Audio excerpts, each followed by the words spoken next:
ఇప్పుడు మనం లేటెస్ట్‌గా చూస్తున్నాము. అంబటి రాంబాబు కేసులో అతడు ఆంధ్రప్రదేశ్ సీఎంను చేసిన వ్యాఖ్యలు ఏవైతే ఉన్నాయో వాటికి సంబంధించి అతడు బాధ్యత వహించాల్సి ఉంటుంది. అది ఒక ఎపిసోడు. ఇకపోతే అతని వ్యాఖ్యలను పురస్కరించుకొని కొంతమంది పార్టీ శ్రేణులు కానివ్వండి, సంఘ విద్రోహ శక్తులు కానివ్వండి, అతని ఇంటి మీద దాడి చేయడం, ప్రైవేట్ ఆస్తులకు నష్టం చేయడం కానివ్వండి, ఎటువంటి మర్డర్‌లాగా ప్రవర్తించడం కానివ్వండి, భారతీయ న్యాయ సంహిత బిఎన్ఎస్ ప్రకారం ఏ విధంగా పరిణామాలు ఎదుర్కోవాల్సి వస్తుందో చూద్దాము. బిఎన్ఎస్ అనేది భారతీయ న్యాయ సంహిత అనేది 2023 అంటే జూలై 1, 2024 ఐపీసీ స్థానంలో అమల్లోకి వచ్చిన కొత్త న్యాయ వ్యవస్థ.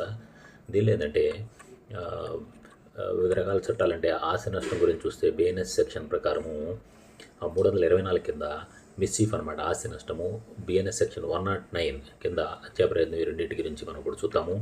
వీటిలో ఎవరికైనా ఆస్తి నష్టం కల్పించినప్పుడు అది అల్లర్లు చేయడం కానివ్వండి, ప్రైవేట్ ఆస్తిని నష్టం చేస్తే శిక్ష అనేది కఠినంగా ఉంటుంది.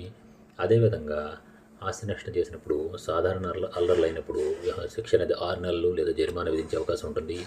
ప్రైవేటు లేదా పబ్లిక్ ఆస్తికి నష్టం కలిగిస్తే 1 సంవత్సరం వరకు శిక్ష ఉంటుంది, జరిమానా కూడా ఉంటుంది. ఇక నష్ట పరిమాణం ఆధారంగా కూడా శిక్షలు ఉంటాయి. 20,000కి ఒక శిక్ష ఉంటుంది, 2,000 నుంచి 1,00,000 వరకు ఉంటే శిక్ష మధ్యస్థంగా అంటే 2 సంవత్సరాల వరకు జైలు శిక్ష, జరిమానా ఉంటుంది. 1,00,000 లేదా అంతకన్నా ఎక్కువ చేస్తే తీవ్ర ఆస్తి నష్టం కింద పరిగణించబడుతుంది. 5 సంవత్సరాల జైలు శిక్ష లేదా జరిమానా 2 ఉంటాయి. ఇది హత్యా ప్రయత్నం చట్టం దీని ప్రకారం బిఎన్ఎస్ సెక్షన్ 109 కింద హత్యా ప్రయత్నం కూడా తీవ్రమైన పరిణామంగా పరిగణిస్తారు. ఇకపోతే దీనిలో శిక్ష స్థాయి ఎట్లా ఉంటుందంటే, ప్రాథమిక స్థాయి అంటే హత్యా ప్రయత్నం చేసినప్పుడు బాధితుడికి గాయం ఏమీ జరగకపోతే 10 సంవత్సరాల వరకు జైలు శిక్ష ఉంటుంది, జరిమానా ఉంటుంది. నేరం యొక్క తీవ్రతను బట్టి శిక్ష నిర్ణయించబడుతుంది అనమాట. ఇకపోతే తీవ్ర స్థాయి అంటే హత్యా ప్రయత్నంలో బాధితుడికి గాయం జరిగినప్పుడు జీవిత ఖైదు శిక్ష అనేది విధించవచ్చు, లేదా ప్రాథమిక శిక్ష కూడా ఉంటుంది, అదనంగా జరిమానా తప్పనిసరిగా ఉంటుంది. ఇకపోతే ఒకసారి చేసి మళ్ళీ రిపీటెడ్గా చేస్తే శిక్ష అనేది ఇంకా తీవ్రంగా ఉంటుందన్నమాట. జీవిత ఖైదు మళ్ళీ ఉంటుంది, మరణశిక్ష కూడా ఒకప్పుడు విధించే అవకాశం ఉంటుందన్నమాట. ఇంత తీవ్రమైన పరిణామాలు ఉంటాయి అన్నమాట. వీళ్ళలో ఎవరైనా ఆల్రెడీ ఒకసారి చేసుండి మళ్ళీ రిపీట్ చేస్తే తీవ్రమైన పరిణామాలు ఎదుర్కోవాల్సి వస్తుంది అనమాట.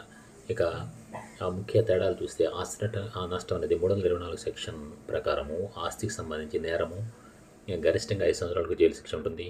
హత్యా ప్రయత్నం కింద ఒక వ్యక్తి జీవితానికి సంబంధించిన నేరము, గాయము జరిగితే జీవిత ఖైదు లేదా మరణశిక్ష కూడా విధించే అవకాశం అనేది ఉంటుంది. ఇకపోతే ఇదంతా ఎందుకు చెప్తున్నామంటే, ఒక ఆవేశంతోనో దేనితోనో కూడి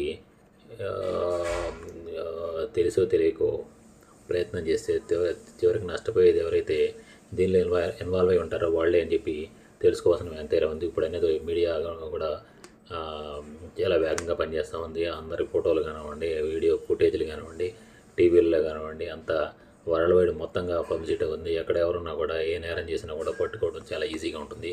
అది ప్రజలు గమనించుకోవాలి. ముఖ్యంగా న్యాయ వ్యవస్థను గౌరవించాల్సిన అవసరం ఎవరికైనా ఉంటుంది.